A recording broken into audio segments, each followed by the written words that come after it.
जो हमारा 2022 जो गया ना वो कोई इतना अच्छा साल नहीं गया मार्केट के हवाले से। फाइनेंशियल मार्केट में आप देख लें, क्रिप्टो में देख लें, दूसरी जगहों पे देख लें, तो कोई इतना अच्छा नहीं गया है। और उसका इम्पैक्ट जो है कि दो तरह से लोगों के ऊपर आता है। पहला इम्पैक्ट तो वो ये आता है कि लोगों के अंदर जो है ना कि पैनिक आ जाती है। तो इस मीटिंग को रखने का एक मकसद ये था कि लोगों की जो पैनिक मोड जो है ना कि उसको जो है कि डिफ्यूज किया जाए ताकि लोग पैनिक ना करें ना। ठीक है, तो सबसे पहले हम डिस्क्लेमर से शुरू करते हैं। तो ये कि जो भी इंफॉर्मेशन यहाँ मौजूद है वो जो है कि ओनली फॉर एजुकेशनल पर्पसेस, और ट्रेडिंग जो है कि एक हाईली रिस्की बिजनेस है। उसके बाद हम आते हैं कि ये वो चीज़ थी कि हम लोगों ने जो है ना कि जो इम्पैक्ट जो हमारे पर आया ना 2022 के अंदर, वो ये इम्पैक्ट आया है। ठीक है ना। हमारे पास अभी तक आफ्टर शॉक जो है कि कोरोना वायरस जो कि आ रहे थे। एक और चीज़ मैं दिखाना चाहूँगा कि अगर मैं थोड़ा सा इसको पीछे लेके जाऊं और यहाँ से एक ये वाली फाइल में अगर खोलूं तो अभी पीछे हो गई, 1 मिनट है, 1 मिनट है। अच्छा ये 1 मिनट, मैं यहाँ से जो है ना एक और फाइल जो है ना कि जो हम लोगों ने ये प्रेजेंटेशन 2022 में भी की थी, 2021 के अंदर की थी हमने, कि ये यही प्रेजेंटेशन की थी 2022 के एंड में। और वहां पर हमने ये लिखा था कि कोरोना के जो इम्पैक्ट जो थे ना वो क्या हो सकते हैं 2022 के अंदर। और इसके अंदर हम लोगों ने लिखा था कि जो हाई इन्फ्लेशन होगा, टेक्नोलॉजी के अंदर एडवांसमेंट होगी, हेल्थ और बायोलॉजिकल वेपन के अंदर डेवलपमेंट होगी, और ये कि न्यू वर्क प्लेस इन्वायरमेंट के चांसेस है, लोकल बिजनेसेस लूज करेंगे, और ये सारी चीजें लिखी। तो अगर आप ये देखें तो 2022 के अंदर हम लोगों ने जो है कि ये हाई इन्फ्लेशन जो है कि हमने इसको विटनेस किया है। न्यू नॉर्मल जो हमारे हैं वो भी हम लोगों ने विटनेस किया है।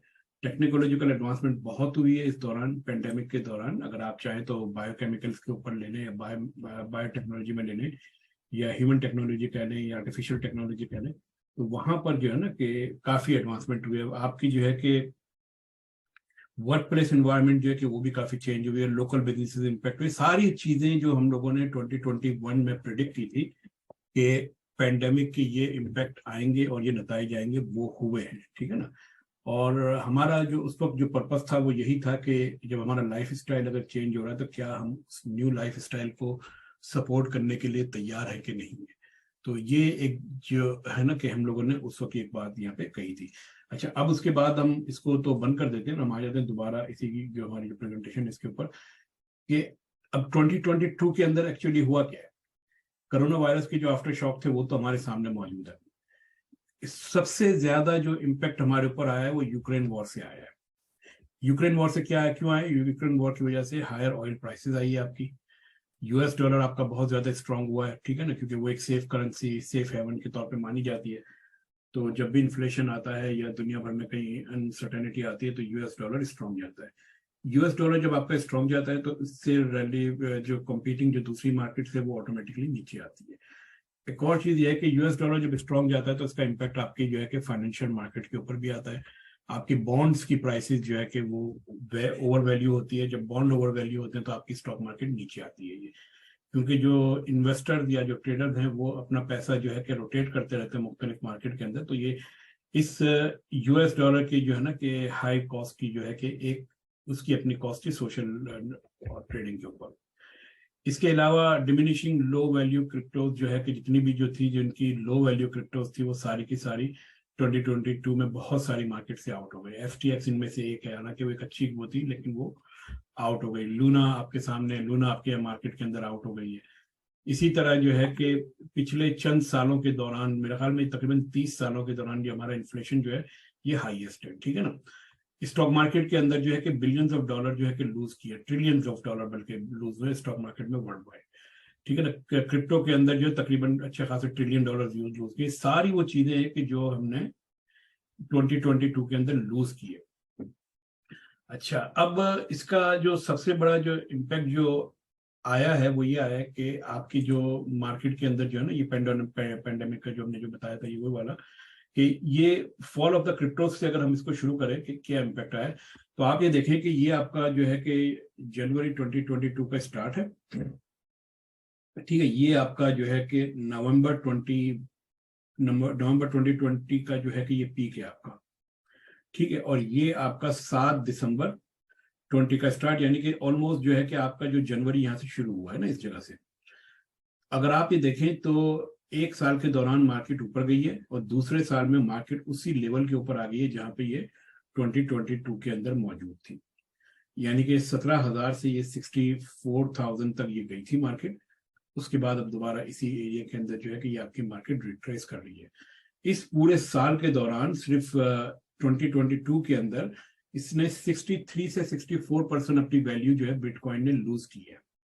ये चार्ट जो है कि बिटकॉइन का है, तो 64% वैल्यू बिटकॉइन ने लूज की है जब अपनी हाईएस्ट प्राइस थी उसके मुकाबले में, और ये तकरीबन उसी लेवल के ऊपर आ गया कि जहां पर ये 2022 के अंदर 2020 के अंदर मौजूद थी एक साल पहले।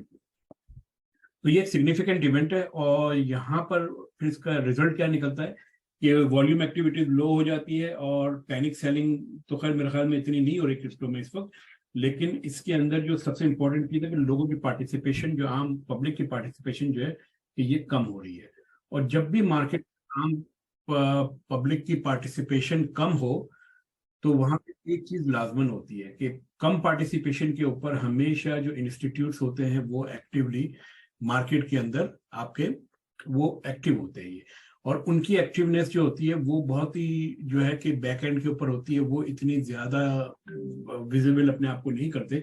इसी वजह से आपको नजर आ रहा होगा कि आप ये देखें कि 2020 के लेवल के ऊपर जब ये मार्केट गई है क्रिप्टो की, तो उसके बाद उस जगह के ऊपर आके आपको ये रेजिस्टेंस मिली है, यहाँ पे बाइंग मिली है, यहाँ पे बाइंग मिली है, यहाँ बाइंग मिली है, लेकिन जो है कि मार्केट जो है कि नीचे नहीं जा पा रही।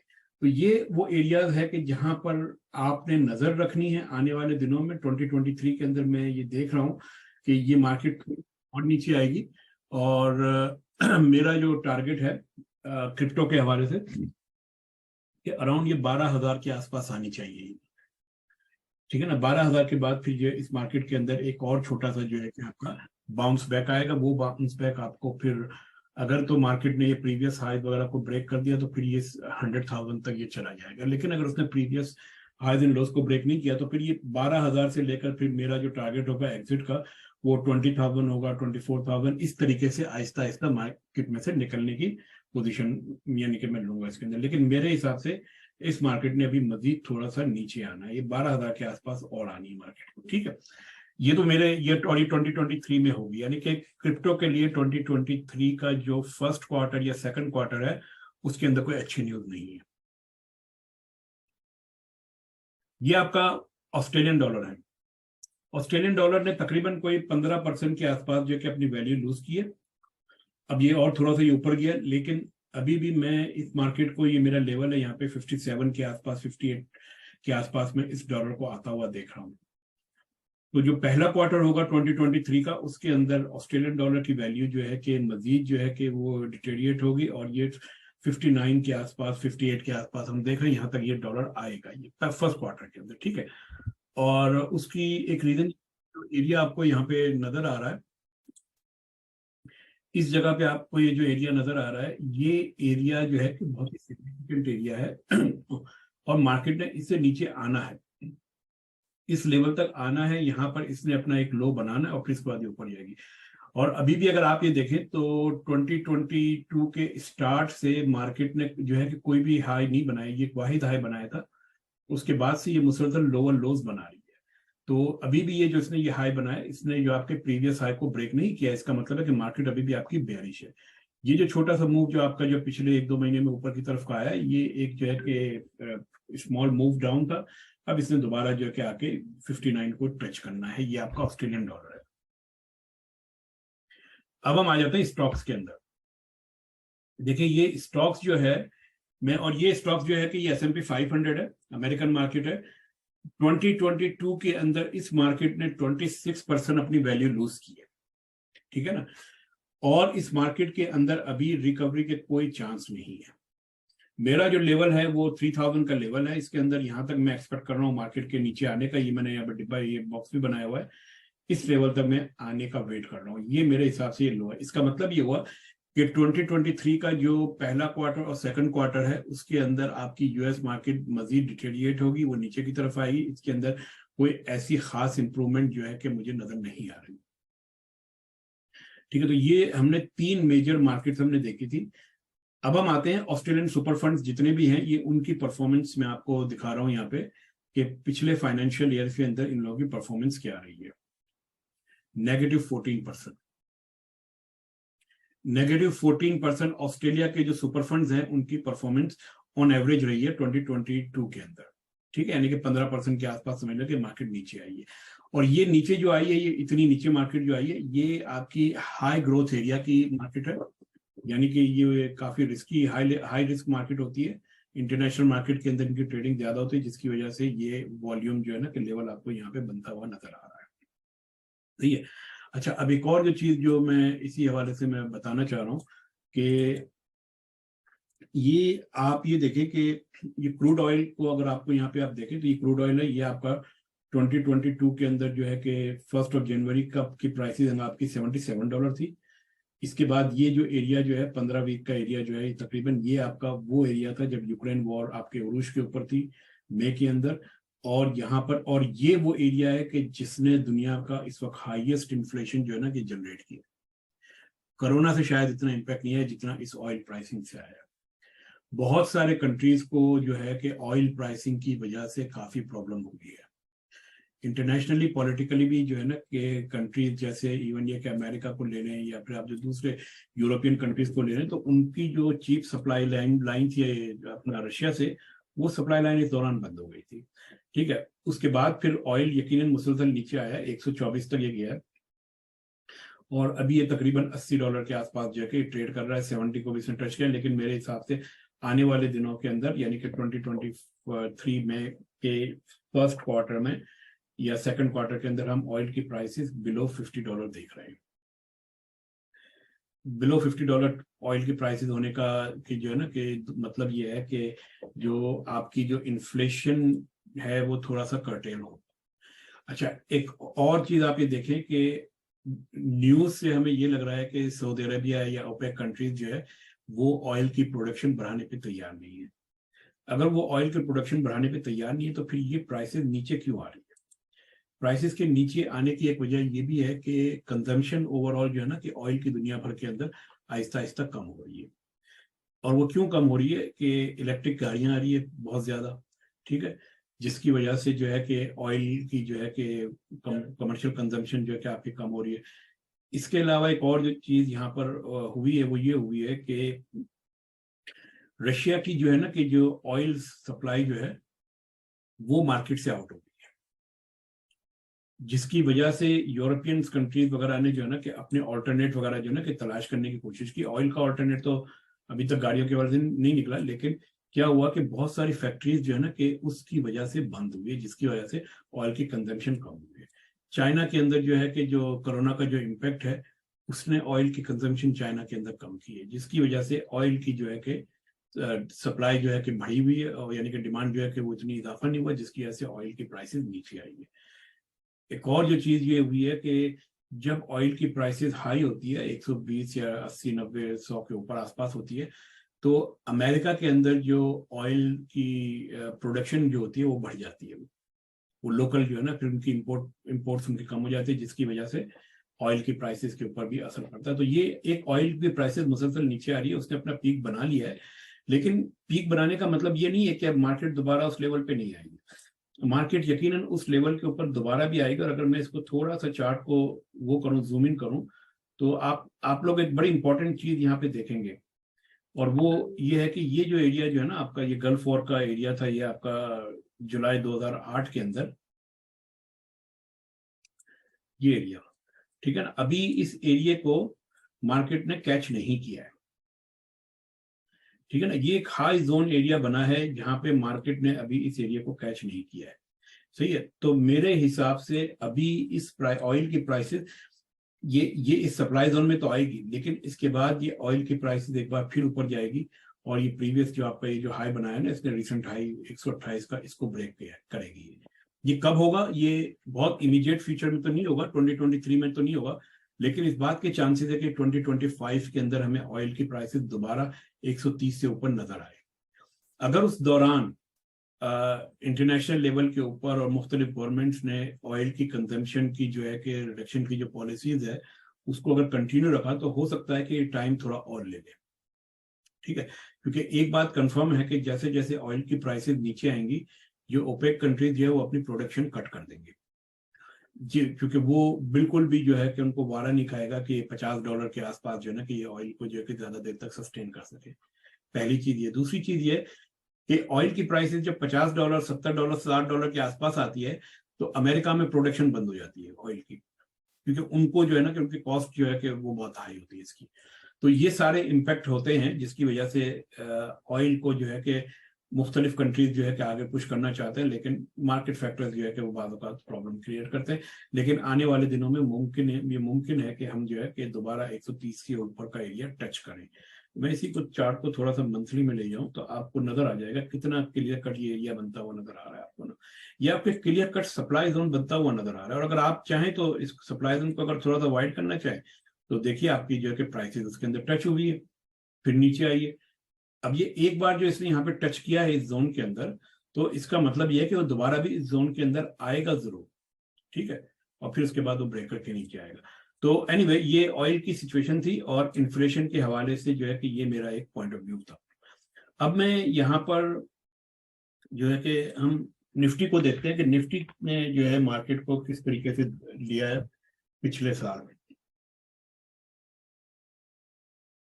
ये देखिए निफ्टी के अगर आप उठाएं, ये मंथली टाइम फ्रेम है और आपको इसको हम वीकली पे चले जाते हैं, वहां पे ज्यादा बेहतर आपको व्यू नजर आएगा। अच्छा ठीक है, ये आपका जो है कि मार्च का पेंडेमिक था ये, ठीक है। इसके बाद अगर आप आइए यहाँ पर इस जगह के ऊपर,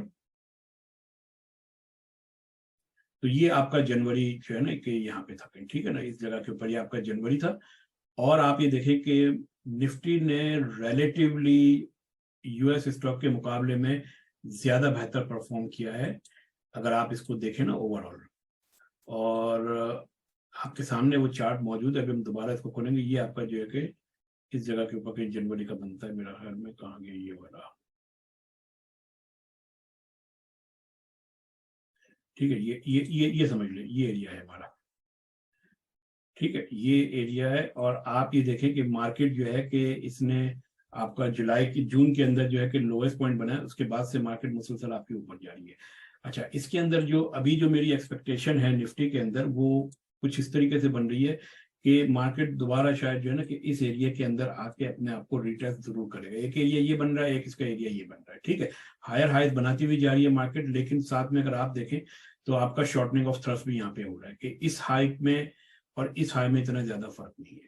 तो आने वाले दिनों में हम देखते हैं क्या होता है, लेकिन ये कि निफ्टी ने अभी थोड़ा सा एक डिप लेना है और वो डिप आपका जो है मेरे हिसाब से 16,000 के आसपास आना चाहिए। इसके बाद फिर मार्केट दोबारा ऊपर जाएगी। लेकिन निफ्टी ने ओवरऑल अगर देखा जाए तो बाकी स्टॉक के मुकाबले में बेटर परफॉर्म किया, क्योंकि आप ये देखिए कि यहाँ पे आपकी जो है कि 2001 की कहाँ पे, इस जगह पे ना, ये इस जगह के ऊपर है।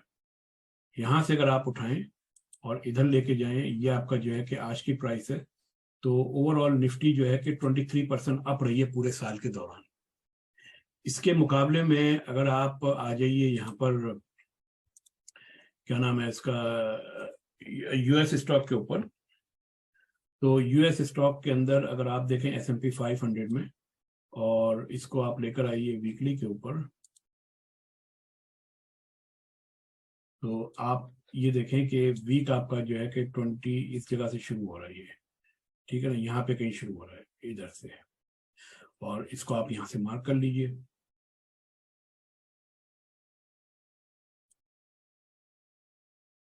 इधर से आप इधर लेकर आइए। ओवरऑल जो है कि बेसिकली निफ्टी S&P 500 ने जो है कि ये 2% जो है कि कम किया है। जब ये शुरू किया था उसने मार्केट, तो उससे उसने 2% कम किया। लेकिन अगर आप इसको पीक से अगर उठाए ना, कि मार्केट का पीक जो इसने बनाया, जो कि यहाँ पे बनाया था, और अभी अगर आप इसको लें तो ये आपका जो है कि 26% डाउन हुआ है। ओवरऑल मार्केट जो है कि अपने पीक से 26% ये डाउन हो गई है आपकी S&P 500। इसके मुकाबले में निफ्टी ने, अगर आप ये देखें कि उसका ये पीक अगर बना है तो, और इसके बाद अगला ये बना है, तो इसने जो है ना कि इतना ज्यादा लूज नहीं किया है मार्केट को, अगर आप ये देखें। ये ओवरऑल इसने गेन किया है आपका। तो अभी जो है कि जैसे ये पीक है, और अगर आप इसको यहाँ पे लेके जाएं, ये 2021 का पीक है आपका, और एक मिनट, और यहाँ पे लाएंगे तो 18% इसने लूज किया था, लेकिन उसके बाद अब अगर आप देखें तो इसने मार्केट ने जो है कि आपका बेसिकली कैप्चर करके तकरीबन अब जो है कि वो 7% पे रह गया ये, यानी कि इसने 10% अपना रिकवर कर लिया है। इस यूएस मार्केट ने अभी तक जो है कि वो रिकवरी नहीं की है। रिकवरी क्यों नहीं की है कि आप ये देखिए कि करंट प्राइसेस अगर आप यहाँ से उठाएं और यहाँ पर आप लेकर आए तो 19% के ऊपर, यानी कि ये इसकी 24 थी 19 थी, तो तकरीबन सिर्फ 4% मार्केट रिकवर हुई है। अच्छा, इन दोनों में फर्क क्या है, क्यों ये है? यहाँ पर लोअर लोज मार्केट बना रही है मुसलसल यूएस मार्केट के अंदर, निफ्टी के अंदर जो है कि ये हायर हाई बना रही है, लेकिन बहुत स्लो पेस के अंदर बना रही है। अब आने वाले दिनों में यूएस मार्केट का निफ्टी के ऊपर क्या इम्पैक्ट पड़ेगा ये हमें देखना पड़ेगा, लेकिन फिलहाल मुझे निफ्टी जो है कि नीचे आती हुई नजर आ रही है, तकरीबन 16,000 के या 17,000 के आसपास एक जोन बन रहा है। यहाँ तक मार्केट जो कि आने वाले दिनों में आ सकती है। तो ये निफ्टी थी मेरे हिसाब से। और अब हम देखते हैं इसके अंदर कि पीएसएक्स आपकी जो है ना कि क्या कहती है।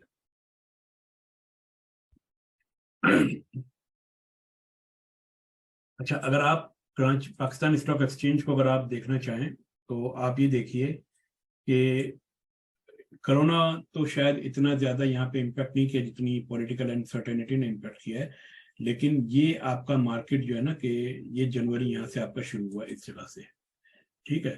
तो अगर मैं यहाँ से ये एक मार्क कर लूं,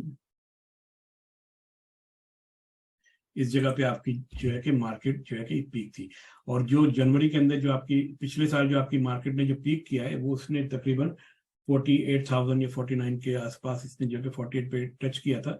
और अभी जो करंट मार्केट आपकी जो चल रही है इसने तकरीबन अपने पीक से 16% मार्केट नीचे आई है। अब आप थोड़ा सा यहाँ पे बैठ के कंपैरिजन कीजिए, अगर आपने $1,00,000 यूएस मार्केट के अंदर इन्वेस्ट किया होता तो आज उस पे आपका नेगेटिव जो है कि 24% के करीब आपका जो है ना कि वो था। इंडियन मार्केट के अंदर आपका वही $1,00,000 जो अगर आपका था तो वो पॉजिटिव है। पाकिस्तान मार्केट के अंदर अगर आप आए तो ये $1,00,000 की जो आपकी इन्वेस्टमेंट है उसके अंदर नेगेटिविटी उतनी ज्यादा नहीं है जितनी ग्लोबल मार्केट्स के अंदर है। प्रॉब्लम क्या है कि हमारे यहाँ मार्केट्स के अंदर जो है कि पैनिक बहुत ज्यादा फैलाई जाती है, लेकिन ओवरऑल अगर आप देखें तो ये मार्केट की सिचुएशन इतनी ज्यादा बुरी नहीं है।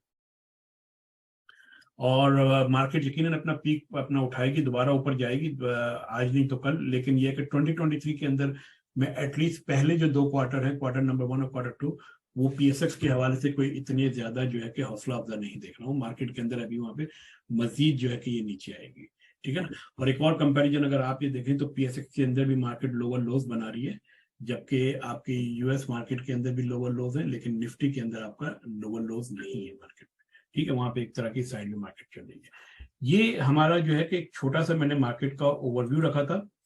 अब उसके बाद जो चीज जो मैं करने जा रही थी वही ऑयल वाली कहानी जो मैंने अभी थोड़ी देर पहले हमने समझाई कि जो ओवरऑल जो कैपिटल लॉसेस हुए ना यूएस अपना internationally globally, US market stock market के अंदर $9 ट्रिलियन लॉस हुए 2022 के अंदर, ठीक है ना।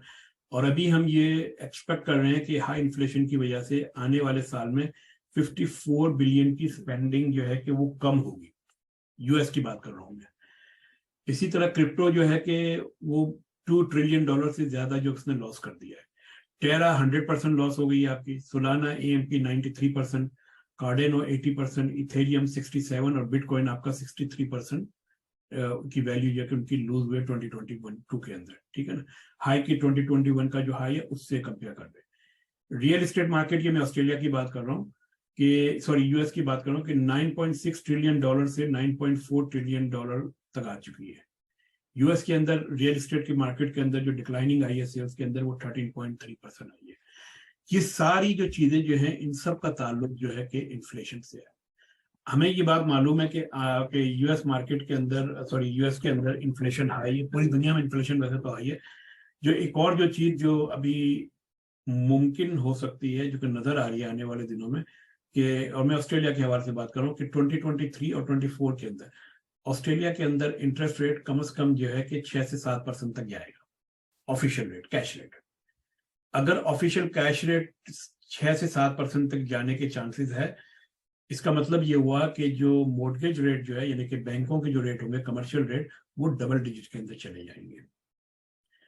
डबल डिजिट में इंटरेस्ट रेट के जाने का मतलब यह है कि बहुत सारे लोगों की जो रीपेमेंट्स है, जो कि घरों की कीमतें जो है कि आसमानों पे थी जब उन लोगों ने खरीदे थे, उनके लिए रीपेमेंट की प्रॉब्लम हो जाएगी।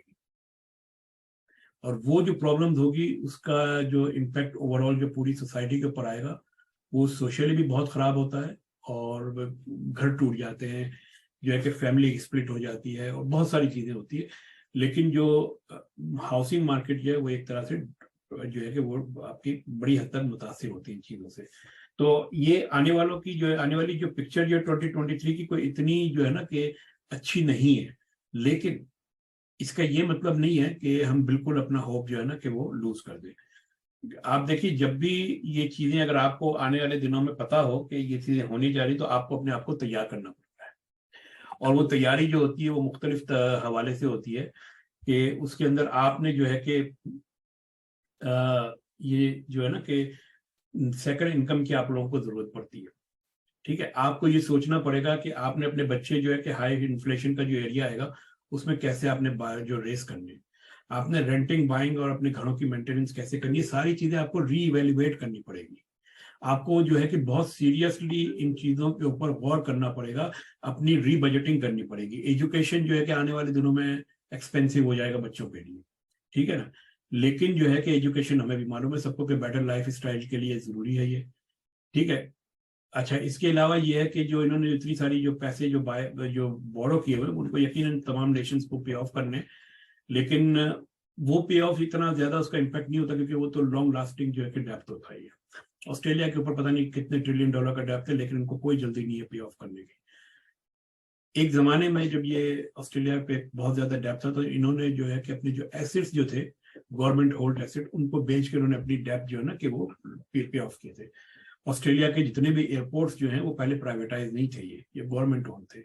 उन्होंने उनको प्राइवेटाइज किया, उनके पैसों से उन्होंने जो है कि वो पे ऑफ कर दिया अपना लोन। इन्होंने टेलिस्ट्रा जो थी, टेलीकॉम ऑस्ट्रेलिया के नाम से थी, गवर्नमेंट ओन थी, उसको उन्होंने प्राइवेटाइज किया। कॉमनवेल्थ बैंक को उन्होंने प्राइवेटाइज किया।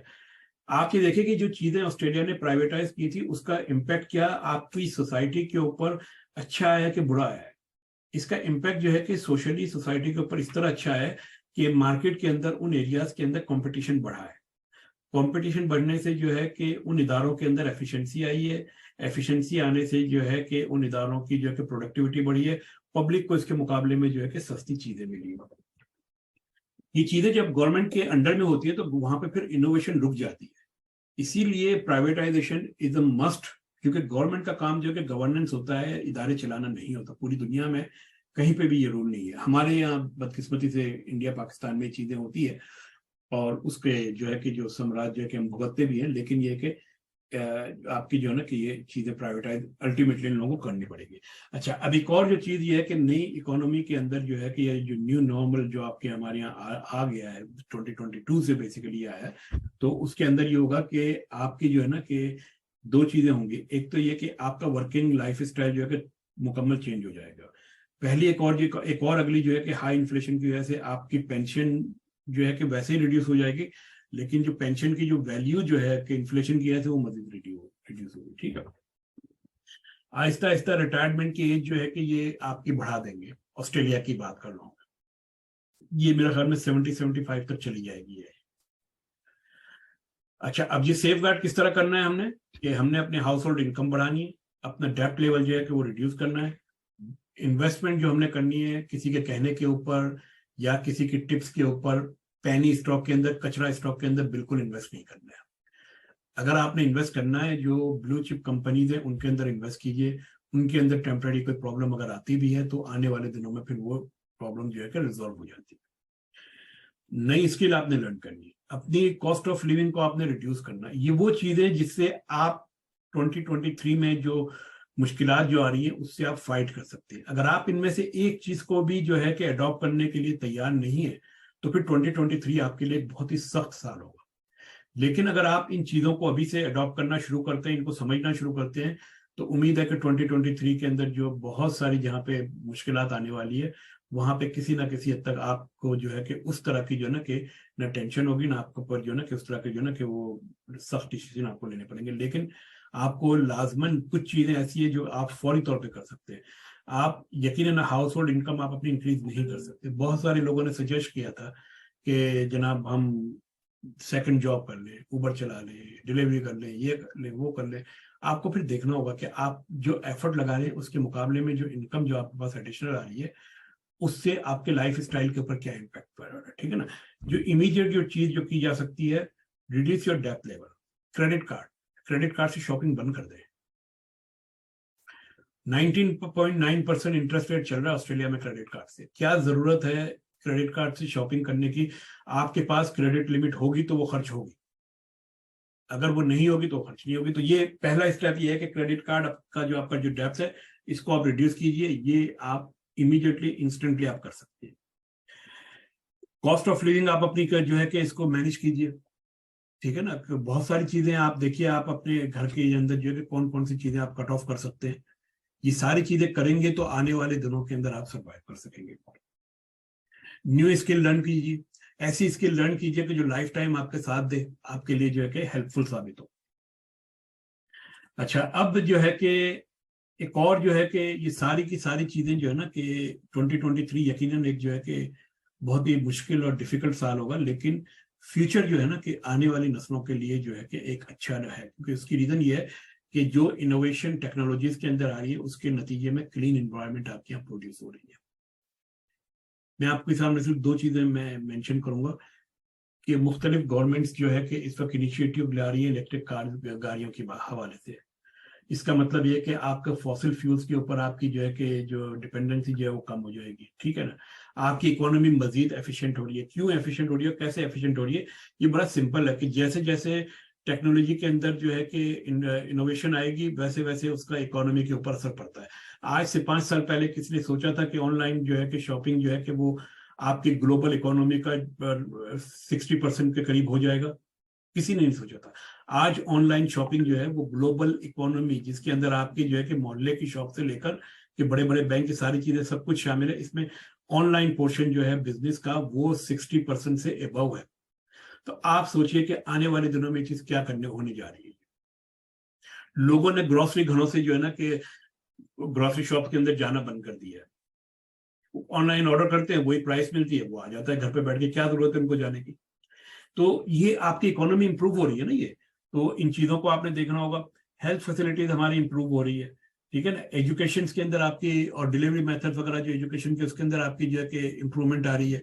अब बहुत सारे ऑनलाइन कॉलेजेस इंस्टीट्यूट वगैरह खुल गए जो आपको उसी तरह का उसी लेवल की जो है कि वो फैसिलिटीज देते हैं जो कि जो है कि ऑन द कैंपस जो ट्रेनिंग होती है वो, ठीक है। तो ये सारी चीजें होने वाली है, ये हो रही है। अगले साल जो है कि 2023 के एंड के अंदर हम देख रहे हैं कि ग्लोबल इकोनॉमी जो है कि उसके अंदर थोड़ा सा जो है कि यानी कि स्पीड आएगी थोड़ी सी, सही ना। और वो स्पीड क्यों आएगी? वो स्पीड इसलिए आएगी कि आने वाले जो है कि चंद महीने जो है यानी कि कम से कम 2023 तक ये मुसलसल इंटरेस्ट रेट बढ़ाते रहेंगे। उसके बाद या तो उसको पॉज लगा देंगे या उसके बेसिस पॉइंट जो है कि ये कम कर देंगे। रिड्यूस तो नहीं करेंगे इंटरेस्ट रेट 2023 के मिड तक जो है, लेकिन इंटरेस्ट रेट जिस तेजी से बढ़ रहा है उसके अंदर कोई ना कोई जो है कि कमी आएगी। तो उसका एक पॉजिटिव इम्पैक्ट होगा आपकी इकोनॉमी के ऊपर, ठीक है ना। तो अपॉर्चुनिटीज आने वाले सालों में बहुत ज्यादा है, ऐसा नहीं है कि नहीं है। जहां पे भी प्रॉब्लम्स आती है, प्रॉब्लम्स हमेशा अपॉर्चुनिटीज को जनरेट करती है। और ये अब आपने देखना है कि आप उन अपॉर्चुनिटीज से किस तरीके से फायदा उठाते हैं, इनको देखते हैं। अच्छा, अब ये जो एक और यहाँ पे आया कि थ्रेट्स हमारे पास क्या है, increase cost of living due to the high cost of energy. ये जो है ना, ये तो आप देखें 2022 के अंदर हम लोगों ने इस चीज को ऑलरेडी विटनेस कर लिया है कि एनर्जी की हाई कॉस्ट की वजह से पूरी दुनिया के अंदर जो है कि कॉस्ट ऑफ लिविंग जो है कि वो बढ़ गई है। अब इवन ये कि एनर्जी की प्राइसेस नीचे आ गई है, लेकिन आपकी कॉस्ट ऑफ लिविंग जो है कि नीचे नहीं आई। तो ये जो चीज जो है ना, ये अभी भी आपकी ये साइकिल जो है कि कुछ अर्सा चलेगा, ये इसी तरह चलेगा। अच्छा, इसके बाद साइबर क्राइम्स जो है कि वो आपके बढ़ जाएंगे, यकीनन बढ़ रहे हैं। आपको सबको इस बात का अंदाजा है कि जितना ज्यादा हम लोग टेक्नोलॉजी के ऊपर और ऑनलाइन चीजों के ऊपर रिलाय कर रहे हैं। इकोनॉमी जिस तरह 60% से ज्यादा ऑनलाइन हो गई है, इसी तरह साइबर क्राइम, साइबर जो है ना कि फ्रॉड वगैरह भी बढ़ गए हैं। तो इससे आपको अवेयर रहने की बहुत ज्यादा जरूरत है, ठीक है ना। अच्छा, लैक ऑफ टाइमली डिसीजन, अगर आप टाइमली डिसीजन नहीं लेंगे तो ये एक आपके लिए बहुत बड़ी प्रॉब्लम होगी। और ये जो हमें ईगो है ना कि मुझे तो सब कुछ आता है, मुझसे ज्यादा कोई नहीं जानता, ये इसको हमने निकालना होगा, ठीक है ना। न्यू नॉर्म जो है, जो न्यू लाइफ स्टाइल जो आया है, उसके साथ जो है कि आपको फाइट करने की बजाय इसको अडॉप्ट करना होगा, और आपने ओपन माइंडेड के साथ जो है कि चीजों को देखना होगा। अच्छा, अब जो चीजें मैं यहाँ पर देख रहा हूं मैं कि न्यू स्किल के हवाले से क्या क्या चीजें हो सकती है, उसके अंदर एक जो, तो ये सारी चीजें तो हमने ऑलरेडी देख ली है, लेकिन किसी साहब ने हमें बताया था कि भाई ये नई जो है ना कि सेकंड इनकम के लिए आप चीजें कर सकते हैं। ऑनलाइन शॉप्स खोल सकते हैं, वेबसाइट डेवलपमेंट का कोर्स कर सकते हैं, साइबर सिक्योरिटी का कोर्स सकते हैं, पार्ट टाइम जॉब कर सकते हैं, अमेजॉन, ईबे, शॉपिफाई। ये वो फ्रंट्स है जिनके ऊपर आप लो कॉस्ट या नो कॉस्ट के साथ साथ अपनी कोई ना कोई एक्टिविटी कर सकते हैं। स्टॉक मार्केट के अंदर और फाइनेंशियल एसेट्स की ट्रेडिंग के अंदर आप लोग जो है कि काम कर सकते हैं, लेकिन उसके लिए सीखना बहुत ज्यादा जरूरी है। इसी तरह बहुत ज्यादा अपॉर्चुनिटीज जो है कि अवेलेबल होंगी, यहाँ पे मैंने वो नहीं लिखी है सारी। इनमें इसलिए नहीं लिखी है कि बहुत सारी चीजें इसमें ऐसी है कि उसकी जो है ना कि यानी कि फाइनेंशियल वैल्यूज आप इतनी ज्यादा नहीं है कि वो आपके लाइफ स्टाइल के ऊपर असर डाल सके, लेकिन किसी ना किसी अंदाजे से आपको वो हेल्प करती है ये। अच्छा, दूसरी एक और चीज ये कि आपको जो है ना कि इमोशनल डिटैचमेंट करनी होगी अपनी स्किल्स और एजुकेशन से। कि ये ना सोचे कि यार मैंने इंजीनियरिंग किया, मुझे इंजीनियरिंग की नौकरी के अंदर इतना कम पैसा मिल रहा है तो मैं अपनी स्किल क्यों चेंज करूं, मैंने 20 साल लगाए इस काम के ऊपर। ये इमोशनल डिटैचमेंट आपको ही जरूरी है। अगर आपकी डिग्री आपके किसी काम नहीं आ रही तो आप डिग्री को छोड़ के आप किसी दूसरे जो है कि प्रोफेशन में जाइए, अपने आप को रीस्किल कीजिए। कोई खास जो है ना कि अपने आप को जो है ना कि उस डिग्री से इमोशनली अटैच करने की जरूरत नहीं है। और ये ऑस्ट्रेलिया में बहुत कॉमन है। ऑस्ट्रेलिया में 1989 से मैं देख रहा हूँ कि मुसलसल यहाँ पे इकोनॉमी के अंदर, वर्क फोर्स के अंदर ट्रिमिंग हो रही है, ठीक है ना, यानी कि वर्क फोर्स मुसलसल कम होती जा रही है। लेकिन इसके बावजूद जो है कि लोग अपने आप को रिस्किल करते हैं और दोबारा जो एम्प्लॉयमेंट के ऊपर आ जाते हैं। और अभी इस वक्त ऑस्ट्रेलिया के अंदर जो एम्प्लॉयमेंट रेट है उस वक्त बहुत ही कम है। लेकिन अगर आप 89 से अगर आप शुरू करें तो एम्प्लॉयमेंट रेट भी हाई था, लोग अपने आप को रीस्किल करते थे, नई चीजें सीखते थे, और उसके बाद जो इकोनॉमी के अंदर जो और टेक्नोलॉजी के अंदर जो चेंजेस आती थी उस पर अडॉप्ट करते थे और आगे बढ़ जाते थे। ये चीज अभी तक हो रही है, 89 से लेकर आज तक 34 साल हो गए, अभी भी ये चीज खत्म नहीं हुई है। अभी भी इतना ज्यादा फैट जो है कि पब्लिक सेक्टर में और प्राइवेट सेक्टर में मौजूद है कि जिसको आप ट्रिम ऑफ कर सकते हैं। मैं वर्कफोर्स के हवाले से बात कर रहा हूँ, ठीक है। तो ये जो है ना कि आपको ये चीजें अपने आप को जो है ना कि रीस्किल आपको लाजमन करना पड़ेगा। आने वाले जमाने में 15 साल पुरानी डिग्री किसी काम की नहीं है। अच्छा, दूसरा एक और ये है कि एक बात याद रखिएगा, और ये खास तौर पे उन लोगों के लिए है कि जो हमेशा हम लोग शिकायत करते रहते हैं, इन्फ्लेशन की शिकायत करते हैं, गवर्नमेंट की शिकायत करते हैं। देखिए, एक बात याद रखें, आपका घर चलाने के लिए गवर्नमेंट नहीं आएगी। सड़कों पे नारे लगाने से या मुजाहरे करने से जो है कि आपके घर की मईशत ठीक नहीं होगी। आपके घर की मईशत आपको खुद ठीक करनी है, ठीक है ना। आपकी जो सक्सेस होगी उसी से आपकी जो सोसाइटी की जो है कि सक्सेस वाबस्ता है। तो इंडिविजुअली आपने अपने आप को, अपने घर को देखना है कि आपने किस तरीके से इसको ठीक करना है। अगर आपने वो ठीक कर लिया तो ओवरऑल फिर जो है कि आपकी सोसाइटी भी ठीक होगी, सोसाइटी ठीक होगी, आपकी कंट्री की जो इकोनॉमी भी ठीक हो जाएगी। ऑस्ट्रेलिया की मैं दोबारा आपको एग्जांपल दूंगा कि यहाँ पे किसी को इन्फ्लेशन है, ये सब कुछ है, लेकिन आपने यहाँ पे कोई लोगों को सड़कों के ऊपर मुजाहिरे करते हुए या गवर्नमेंट के खिलाफ जो है कि एहतजाज करते हुए नहीं देखा होगा। अगर इनको बहुत ज्यादा तकलीफ होगी तो जब इलेक्शन का टाइम आएगा ये बता देंगे कि भाई यू आर नॉट एक्सेप्टेड, खत्म हो गई कहानी, सही है। लेकिन लेकिन लोग जो है कि अपने आप को जो है कि जो ठीक करते हैं वो अपनी जो है कि रीस्किल करने के बाद, सेकंड इनकम के बाद, और मुख्तलिफ जरियों से अपनी आमदनी बढ़ाने की कोशिश करते हैं। तो ये बहुत जरूरी है। अच्छा, एक और जो चीज है कि आपके गोल जो है ना कि रियलिस्टिक होने चाहिए। यानी कि रातों रात अमीर बनने की कहानी जो है कि नहीं है कहीं पे भी, पूरी दुनिया में कहीं पे भी नहीं है। मिलियन कमाना है, मिलियन कमाना है तो मिलियन लगाना पड़ेगा, तब कहीं जाके मिलियन बनता है। $100 लगा के या $10,000 लगा के या लाख लगा के अगर आप ये समझे कि 2 साल में मैं मिलियनियर बन जाऊंगा, ये मुमकिन नहीं है। ठीक है ना। तो आप लोगों के पास, आपको अपना रिस्क कंट्रोल करना है, आपने जो है कि एग्जीक्यूशन अपनी और एफर्टलेस और हार्ड वर्किंग, ये सारी चीजें करनी है। ठीक है ना। और आपको जो है कि जो अपना एज जो है ना कि वो डेवलप करना पड़ेगा, और ये कोई शॉर्टकट कहीं पे भी नहीं है, इस बात को आप जहन से निकाल दें। हमारे अक्सर लोगों के अंदर ये जो है ना कि ये ख्याल पाया जाता है कि बस मैंने एक बिटकॉइन ले लिया, 2 साल के बाद जो है कि मिलियन का हो जाएगा, मेरा काम हो गया। ऐसी कोई कहानी नहीं है। ठीक है। ये 2 मिलियन तक बिटकॉइन तक पहुंचने की कहानी जो है कि 2015 से चल रही है। ठीक है। अभी तक नहीं पहुंचा है वो। और हर साल जो है कि उसका टारगेट जो है $1,00,000 होता है, $1,00,000 भी अभी तक उसने अचीव नहीं किया। तो कोई शॉर्टकट नहीं है, और कोई ऐसी जो है ना कि हवाई जो है कि प्लानिंग जो है कि नहीं करनी है आपने, जिसकी वजह से आगे चल के आपको पछताना पड़े। अच्छा, ये सारी चीजें जो है कि बेसिकली जो है ना कि मैंने लिखी थी, लेकिन इसके अंदर 2 चीजें मैं बड़ी इंपॉर्टेंटली मैं कहूंगा कि आपको जो है ना कि टाइम की कमिटमेंट और फाइनेंशियल कमिटमेंट आपको करनी होगी, अगर आपने अपने आप को रीस्किल करना है तो। अगर आप ये 2 चीजें नहीं करेंगे तो फिर आपके लिए मार्केट के अंदर जो है ना कि चीजें इतनी ज्यादा आपके पास जो है वो अपॉर्चुनिटीज नहीं आएंगी। अच्छा, ये सारी की सारी चीजें हमने ये 2022 में 21 में हमने लिखी थी। मैं दोबारा यहाँ पे इसको जो है कि रिपीट कर रहा हूँ कि मैं, और ये बेसिकली जो है कि हमारी जो अपनी जो ऑर्गेनाइजेशन है उसके हवाले से कुछ बातें हैं कि हम लोग जो है कि फाइनेंशियल मार्केट में ट्रेडिंग करते हैं, और हम लोग जो है कि जो ब्राइट अपॉर्चुनिटीज होती है मार्केट में, हम उसको अवेल करते हैं और उसके हिसाब से जो है कि ट्रेडिंग करते हैं। मैं एक छोटी सी जो है ना कि 2022 के हवाले से मैं अपनी कुछ पर्सनल एक्सपीरियंस भी मैं शेयर करना चाहूँगा कि 2022 के शुरू के अंदर मेरे साथ एक इंजरी हो गई थी, जिसकी वजह से मैं तकरीबन 6 महीने बैठ के ऊपर था, जिसकी वजह से मैं ट्रेडिंग नहीं कर पाया। ठीक है। अच्छा, और वो जो 6 महीने शुरू के जो मैं बेड पे था, उसी दौरान मार्केट अपने पीक पे थी, वहां से निकलना था, मैं टाइमली नहीं निकल पाया।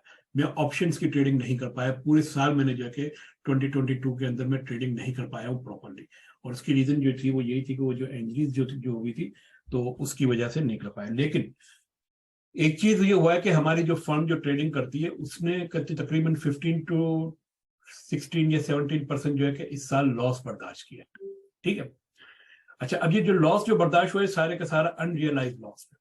वो क्यों अनरियलाइज लॉस है? इसकी रीजन ये है कि हमारी जो इन्वेस्टमेंट जो है ना, हम लोग 3 तरह की ट्रेडिंग करते हैं। ऑप्शन ट्रेडिंग करते हैं, फॉरेक्स ट्रेडिंग करते हैं, और इसके अलावा स्टॉक मार्केट के अंदर करते हैं। स्टॉक मार्केट में जब हम शेयर जो खरीदते हैं, तो हमारा एम जो सिर्फ होता है कि हम सिर्फ और सिर्फ जो ब्लू चिप हाई वैल्यू कंपनियां होती हैं, हम उसके अंदर जो है कि इन्वेस्ट करते हैं। और वो जो 5 कंपनियां हैं, 6 कंपनियां जिसको हम जो है कि लेकर चल रहे हैं, जिसमें अमेजोन है, आपकी एप्पल है, माइक्रोसॉफ्ट है, आपकी फेसबुक तो खैर हमने निकाल दिया था, लेकिन आपकी जो है कि एक ईटीएफ होता है एक्सएलवी, जो कि ऑयल का ईटीएफ, और एक आपका ईटीएफ होता है आपका बायोटेक्नोलॉजी का ईटीएफ, वो तो इनके अंदर हम जो है कि इन्वेस्ट करते हैं। अच्छा, अब इसके अंदर अगर हम इन्वेस्ट करते हैं तो इसके 2 फायदे होते हैं कि अगर जैसे आजकल ओवरऑल मार्केट अगर डाउन भी है, तो हमें ये भी मालूम है कि ये कंपनियां आने वाले दिनों में बैठने वाली नहीं है, ये दोबारा अपने उस लेवल के ऊपर वापस लाजमन जाएगी और प्रॉफिट देके जाएगी। तो अगर इस वक्त हमें 17% का या 15% का अनरियलाइज लॉस अगर हमें नजर आ रही है, तो ये हमारे लिए कोई परेशानी वाली बात नहीं है कि ये कंपनियां मार्केट से गायब होने वाली नहीं है। ठीक है ना। तो ये इसलिए जो मैंने एक बात मैंने थोड़ी देर पहले कही थी कि पैनी स्टॉक के अंदर जो है कि अपना टाइम जाया ना करें। आपको नहीं पता कि उन पैनी स्टॉक्स के अंदर क्या हो सकता है ना। तो जिन कंपनियों का फ्यूचर ब्राइट है, उन कंपनियों के शेयर महंगे हैं, यकीनन महंगे हैं, उसमें ग्रोथ थोड़ी सी स्लो है, लेकिन वहां पे आपकी इन्वेस्टमेंट सेफ है। ठीक है। तो हमने वो जो है कि वहां पे किया। पूरे साल में ऑप्शंस की ट्रेडिंग नहीं कर सका मैं। अगर मैं ऑप्शंस की ट्रेडिंग कर रहा होता, अगर एनजी ना होती, तो यकीनन जो है कि मेरा जो हमारा जो ग्रोथ जो थी इस साल की 2022 की, वो शायद जो है कि 17-18% पॉजिटिव होती। वो क्यों पॉजिटिव होती कि ऑप्शंस की ट्रेडिंग में हम नीचे आती हुई मार्केट में भी ट्रेड करते हैं, ऊपर जाती हुई मार्केट में भी ट्रेड करते हैं, लेकिन जो वजूहत मैंने बताई मैं नहीं कर पाया, तो जिसकी वजह से 2022 बेसिकली हमारे जो ट्रेडिंग का जो कैलेंडर है उसमें से ये मिसिंग है ये। ठीक है। और इसके जो है कि यकीनन हमें जो है कि आने वाले 2023 के अंदर हमें काफी मेहनत करनी पड़ेगी कि हम 2022 का जो लॉस जो है हम उसको भी रिकवर करें और 23 के लॉसेस को भी रोक सकें। तो ये अच्छा, इसके अलावा हमारा एक और जो काम है, हम लोगों को सिखाते हैं कि किस तरीके से आप जो है कि मार्केट के अंदर ट्रेडिंग करते हैं और किस तरीके से जो है कि आप अपनी एज जो है कि क्रिएट कर सकते हैं। ठीक है, ये हमारी जो है कि मुख्तलिफ कंपनीज है, जो लोग जो अटेंड कर चुके हैं उनको मालूम है कि ये हमारा जो है इन्वेस्टमेंट फर्म्स है, ये हमारा ट्रेडिंग फर्म्स है, और ये बाकी जो है कि मुख्तलिफ मार्केट्स के अंदर जो है ना कि हम लोग जो ट्रेडिंग करते हैं, ये हमारी कंपनी है। कुछ अमेरिका में है, कुछ हमारे ट्रस्ट है, ये सारे के सारे इस तरीके से हम इसको लेके चलते हैं। ये वो मार्केट्स है जिसके अंदर हम जो है ट्रेडिंग करते हैं। यूएस, इसमें फुटसी, पीएसएक्स, ईएसएक्स सबसे टॉप के ऊपर है। पीएसएक्स में तो इतने ज्यादा हम एक्टिव नहीं है, और लेकिन जो है कि एएसएक्स और ईएसएक्स में भी इतने ज्यादा एक्टिव नहीं है, लेकिन फॉरेक्स और यूएस ऑप्शंस और फ्यूचर में काफी हम लोग एक्टिव है। अच्छा, ये हमारा एक मेंटरशिप का प्रोग्राम शुरू हो रहा है, वाइकॉफ मेंटरशिप प्रोग्राम, जो कि फरवरी 2023 में हम लोग शुरू कर रहे हैं। ठीक है ना, और इसके अंदर काफी चीजें हम सिखाएंगे। ये 100 दिन का तो नहीं होगा ये प्रोग्राम, ये हमने इसको कट डाउन कर दिया है। ये मेरे ख्याल में शायद 1 महीने का प्रोग्राम मैक्सिमम चलेगा ये, क्योंकि जो बेसिक चीजें हैं वो हमने वहां से निकाल दी है ये। अच्छा, इसकी जो कॉस्ट जो है कि वही जो हमारी $1000 कॉस्ट है, लेकिन 2023 के स्पेशल में हमने इसकी कॉस्ट जो है कि ये रखी है 599 रखी है, और यहाँ पे आप रजिस्ट्रेशन करवाएंगे और यहाँ पे जाके आप इसकी पेमेंट कर देंगे, तो वहाँ पे आपको 599 जो है कि वो मिल जाएंगे। अगर आप जाएंगे तो ये कोर्स की जो है कि आउटलाइन आपको यहाँ पे मिल जाएगी। 1 मिनट, ये मैं इसको खोलता हूँ मैं। ये हमारा प्रोग्राम है। ठीक है, अच्छा, अब ये प्रोग्राम क्या है, ये पूरे का पूरा कि ये यहाँ से असल में शुरू है, तो बहुत बेसिक सही है कि पूरी वाइकॉफ का साइकिल हम इसके अंदर लर्न करेंगे, और मार्केट स्ट्रक्चर किस तरीके से जो होता है, आपने जो है कि ट्रेंड रिवर्सल किस तरीके से आपने आइडेंटिफाई करना है, रिवर्सल पॉइंट्स की टाइमिंग कैसे आपने देखनी है। तो ये पूरे का पूरे जो है कि तकरीबन कोई 7 मॉड्यूल के ऊपर ये चीज मौजूद है, और यहाँ पे $99 लिखे हुए, लेकिन जब आप इसको पेमेंट पे जाएंगे तो जो कूपन मैंने वहाँ पे दिया है आप डालेंगे, तो फिर वो इसको जो है कि वो कम कर देगा वो आपके प्राइस। यहाँ पे नाम और ईमेल देना है, अपने कार्ड नंबर, और ये पेमेंट यहाँ से भी चाहे तो कर सकते हैं। और लेकिन कोर्स की अगर आपने देखना है कि क्या चीज हम सिखा रहे हैं, तो ये पूरी की पूरी यहाँ पे डिटेल मौजूद है। ठीक है, तो ये और ये यहाँ पे आप जाके अपनी रजिस्ट्रेशन कर लें आप। तो ये हमारा जो है कि आज का जो है कि ये एक छोटा सा वो था। अब अगर आप लोगों के ध्यान में कोई सवाल हो तो आप पूछ सकते हैं, वरना हम अपने सेशन को जो है कि यहाँ पे एंड करते हैं।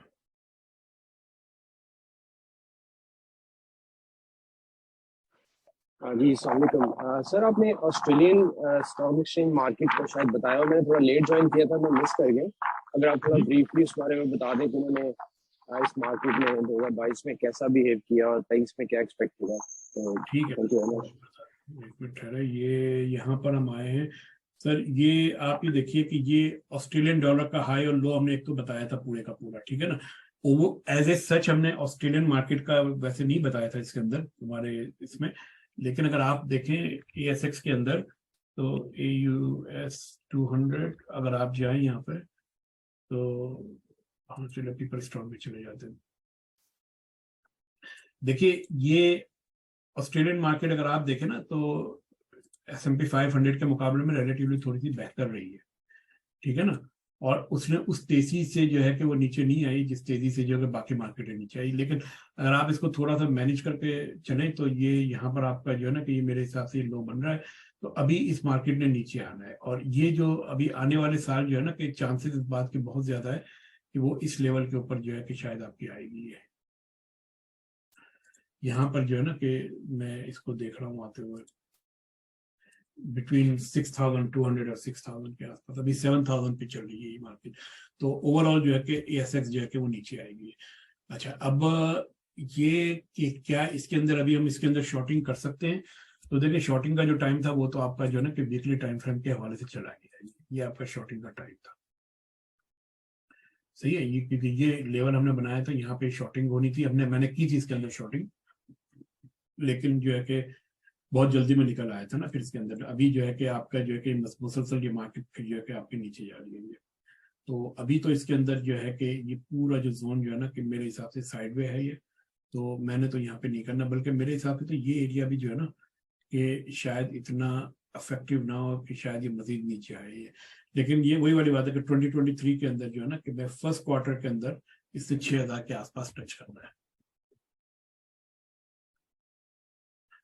तो ओवरऑल, लेकिन ये अगर आप इसको ओवरऑल देखना चाहते हैं ना, तो ये मार्केट आपकी जो है कि बाकी उसके मुकाबले में बेटर परफॉर्म कर रही है। उसकी एक रीजन मैं बताऊं क्या, कि ऑस्ट्रेलियन मार्केट के अंदर जो है कि मेजोरिटी शेयर होल्डिंग जो है वो बैंक्स की है, और बैंक्स जो है कि बहुत अच्छा परफॉर्म कर रहे हैं फाइनेंशियली क्योंकि इंटरेस्ट रेट ऊपर गया। तो ये मेन रीजन है इसके नीचे, इसके जो ना वो, अगर आप जो है कि इसके टेक्नोलॉजी वगैरह के स्टॉक्स को देखेंगे तो वो जो है कि वो अभी भी जो है ना कि इतने कोई खास नहीं है वो। लेकिन इसके जो है ना कि टेक्नोलॉजी तो खैर यहाँ ही नहीं, इनकी जो है कि बेसिकली जो मेन जो इंडस्ट्री है माइनिंग इंडस्ट्री, अगर आप देखें BHP को देख रहे हैं, अब आपको पता चल जाएगा क्या कर रही है वो।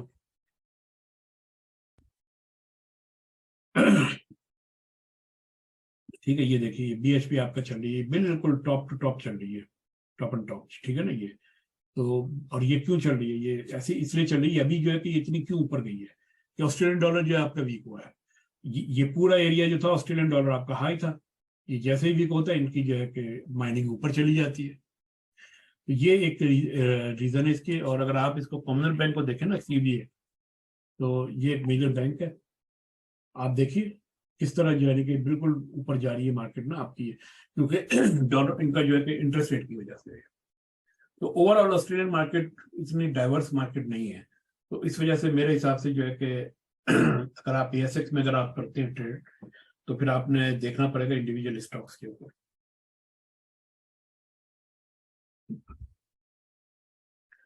या और कोई सवाल?